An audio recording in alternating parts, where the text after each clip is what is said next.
sit over here. How you doing? Hey. Morning. Hey. Hello. Long time no see. Good to see you. Good morning, everyone. Good to see everyone again.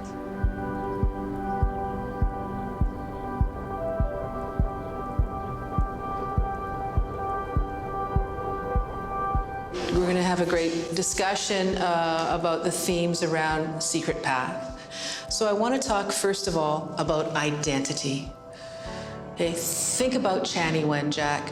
Think about yourself, but also how, when you were reading Secret Path, how that had an impact on you. For Chanie, he's also like a number like us, right? Like, especially in this place too, I feel like a number, right? I've been in foster care, so I know what it's like, and a lot of cool things happen, right? So we can identify together. I am the stranger. You can't see me. I am the stranger. Do you know what I mean? How I relate to Chanie is like being in like the LGBT community and being two-spirited, right? I feel like for Chanie, like his secret path was like to find his way home, and my secret path is to find me and how I am, because like them taking him into the school and taking off his hair from him is like, it was like them taking me in, like when they brought me in here, and they took my hair and everything from me. So I definitely know how that feels like when you lose a piece of you. So it's just a lot of mixed feelings for me. We chose Secret Path for the book club for a few reasons.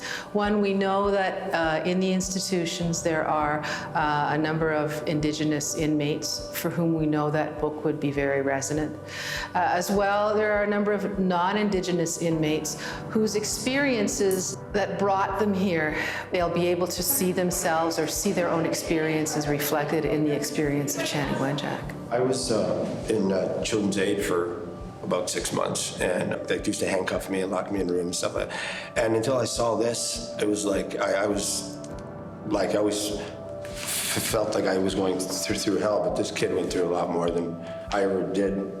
Like, if this had happened to me, if I was in the schools and stuff like that, I don't know if I could forgive him. Honestly, I don't know if I could.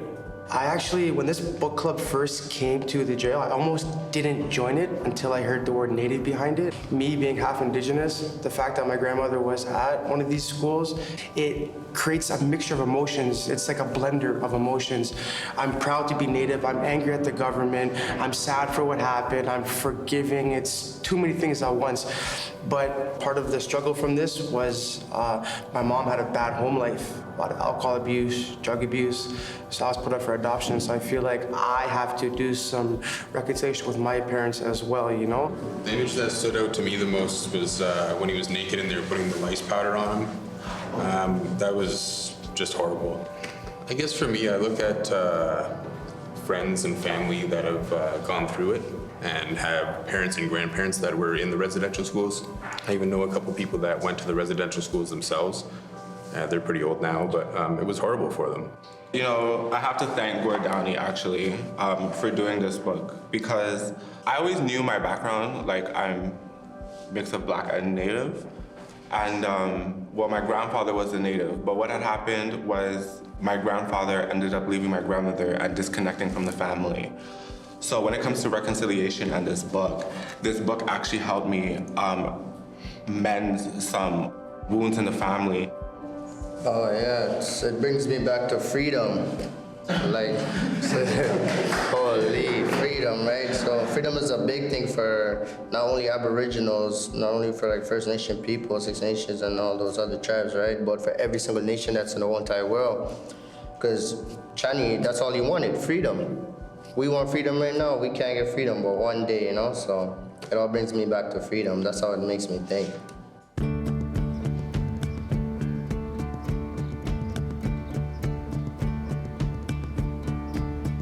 Chanie's missing his family, and Me being in jail, sorry. so me being in jail Yep.